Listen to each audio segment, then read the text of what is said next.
کہ fourth dimensional being time کے اندر سفر نہیں کر سکتا، یعنی کہ فیوچر اور پاسٹ کے متعلق کچھ بھی نہیں جان سکتا۔ تو کیا کوئی ایسی مخلوق موجود ہے جو کہ ٹائم کے اندر سفر کرنے کی بھی صلاحیت رکھتی ہو؟ تو جی ہاں، ایسی مخلوق موجود ہے، لیکن اس کو سمجھنا آپ کے لیے تھوڑا سا مشکل ہوگا، لیکن ہم آسان انداز کے ذریعے سے آپ کے ساتھ اس نالج کو شیئر کرنے کی کوشش کریں گے تاکہ آپ اس کو بآسانی سمجھ سکیں۔ چنانچہ سائنس کا ماننا ہے کہ ففتھ اور سکس ڈائمینشنل بینگ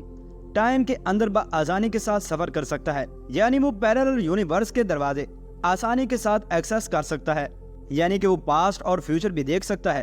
اور فیوچر کو بدلنے کی طاقت بھی رکھتا ہے۔ چنانچہ ففتھ اور سکس ڈائمینشنل بینگ کو سمجھنے کے لیے ہمیں قرآن پاک کے اندر موجود حضرت آدم علیہ السلام اور حضرت خضر علیہ السلام کا واقعہ جو کہ سورہ کہف کے اندر مذکور ہوا ہے اس سے مدد حاصل کرنی ہوگی۔ چنانچہ جس وقت حضرت موسیٰ علیہ السلام نے حضرت خضر علیہ السلام کے ساتھ سفر کرنے کی درخواست پیش کی تو حضرت خضر علیہ السلام نے فرمایا کہ تم میرے ساتھ سفر کے اندر صبر نہیں کر پاؤ گے، لیکن شرط یہ ہے کہ اگر تم نے سفر کرنا ہے تو پھر مجھ سے کوئی سوال نہ پوچھنا۔ چنانچہ اس سفر کے اندر حضرت خضر علیہ السلام جب ایک کشتی پر سوار ہوئے تو آپ نے اس کشتی کے جب کہ وہ عین پانی کے درمیان پہنچی ایک تختے کو اکھاڑ پھینکا یا پھر اس کے اندر سوراخ کر دیا، اور اسی طرح سے حضرت خضر علیہ السلام نے ایک بچے کو کھیلتے ہوئے قتل کر دیا۔ اور اس کے بعد حضرت خضر علیہ السلام جب ایک بستی کے اندر گئے جہاں پر رہنے والے لوگوں نے ان کی مہمان نوازی نہ کی، لیکن اس کے باوجود حضرت خضر علیہ السلام نے وہاں پر ایک گرتی ہوئی دیوار کو سیدھا کر دیا۔ چنانچہ ان معاملات پر حضرت موسیٰ علیہ السلام صبر نہ کر سکے اور انہوں نے حضرت خضر علیہ السلام سے سوال کر لیا۔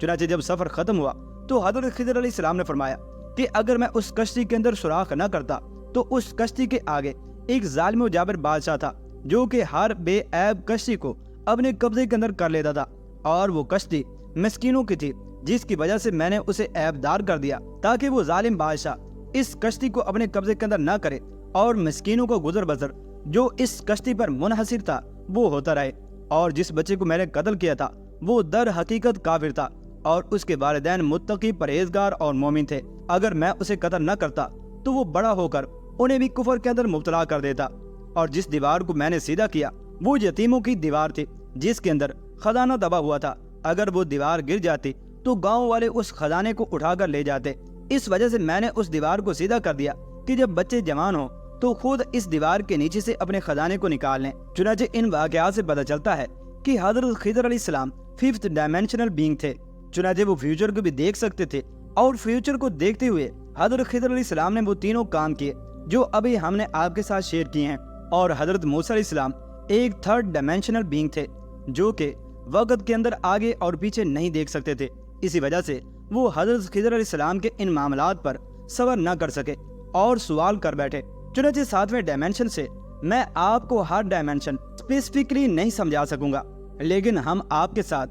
ان ہائی ڈائمینشن کی مخلوقات کے حوالے سے کچھ معلومات شیئر کرنا چاہتے ہیں جس کے ذریعے سے آپ کو ہائی ڈائمینشنز آسانی کے ساتھ سمجھ آ جائیں گی۔ چنانچہ کہا جاتا ہے کہ 7 آسمان 7 ڈائمینشنز ہیں، چنانچہ جب پہلا آسمان سٹارٹ ہوتا ہے تو 7ویں آسمان تک 7 ڈائمینشنز بھی مکمل ہو جاتی ہیں۔ چنانچہ حضور اکرم صلی اللہ تعالی علیہ وآلہ وسلم کے سفر معراج سے یہ بات ثابت ہوتی ہے کہ فرشتے 10th ڈائمینشنل مخلوق ہیں اور 10th ڈائمینشنز تک پہنچنا یہ فرشتوں کی آخری حد ہے۔ چنانچہ جب رسول اللہ صلی اللہ تعالی علیہ وآلہ وسلم سفر معراج کرتے کرتے سدرۃ المنتہا تک پہنچے جو کہ ایک بیری کا درخت ہے جس کی جڑیں 6 آسمان کے اوپر موجود ہیں، اور وہ درخت 7ویں آسمان تک پھیلا ہوا ہے، تو حضرت جبریل علیہ السلام نے حضور اکرم صلی اللہ تعالی علیہ وآلہ وسلم کی بارگاہ کے اندر عرض کیا کہ اس سے آگے آپ اکیلے سفر کریں گے، میں اس سے آگے نہیں جا سکتا، اگر میں اس سے آگے ایک قدم بھی بڑھا تو میرے پر جل جائیں گے۔ ناظرین محترم، 10th ڈائمینشنل کی مخلوقات کیا کیا صلاحیتیں رکھتے ہیں، یعنی کہ فرشتے کون کون سے کام کر سکتے ہیں، اور فرشتوں کو ہماری 3 ڈائمینشنل دنیا کیسے دکھائی دیتی ہے، اس کی ایک جھلک آپ کو حضور اکرم صلی اللہ تعالی علیہ وآلہ وسلم کی اس حدیث مبارکہ سے سمجھ آ جائے گی کہ جس کے اندر یہ ذکر کیا گیا ہے کہ حضرت یعقوب علیہ السلام نے ملک الموت یعنی کہ حضرت اسرائیل علیہ السلام سے پوچھا کیا ہر جاندار کی روح تم قبض کرتے ہو؟ تو ملک الموت علیہ السلام نے کہا جی ہاں، جس پر حضرت یعقوب علیہ السلام نے پوچھا کہ اس وقت تو تم میرے سامنے موجود ہو اور دنیا کے اندر نہ جانے کہاں کہاں پر کس کس کی موت کا وقت ہو گیا ہوگا، اور تم یہاں پر رہتے ہوئے ان کی روح کو کس طرح سے قبض کر لیتے ہو؟ تو حضرت اسرائیل علیہ السلام فرمانے لگے کہ ساری دنیا میرے سامنے ایک تھال کی مانند ہے، جیسے آپ کے سامنے دسترخوان کے اوپر پلیٹ رکھی ہوئی ہو اور آپ اس تھال سے جہاں سے چاہیں جتنا چاہیں اٹھا لیں۔ چنانچہ میں نے آپ کے سامنے پلیٹ کی مثال آپ کو انتہائی آسان الفاظ کے ساتھ سمجھانے کے لیے دی، وگرنہ کافر و مشرک کی جب موت کا وقت آتا ہے تو فرشتہ انہیں انتہائی بھیانک شکل و صورت کے اندر نظر آتا ہے، جبکہ اللہ تبارک و تعالیٰ کے نیک بندوں کو خوبصورت نوجوان کی شکل کے اندر نظر آتا ہے۔ چنانچہ اس سے یہ ثابت ہوا کہ 10th ڈائمینشنل بینگ کے لیے انفینائٹ ایبیلٹیز ہیں، وہ چاہے تو ایک وقت کے اندر مختلف جگہوں پر موجود ہو سکتے ہیں اور مختلف لوگوں کے سامنے مختلف شکلوں کے اندر ظاہر بھی ہو سکتے ہیں، اور وہاں پر وہ مختلف کام و کاج بھی کر سکتے ہیں، اور وہ جو بھی صورت اختیار کرنا چاہیں اختیار بھی کر سکتے ہیں۔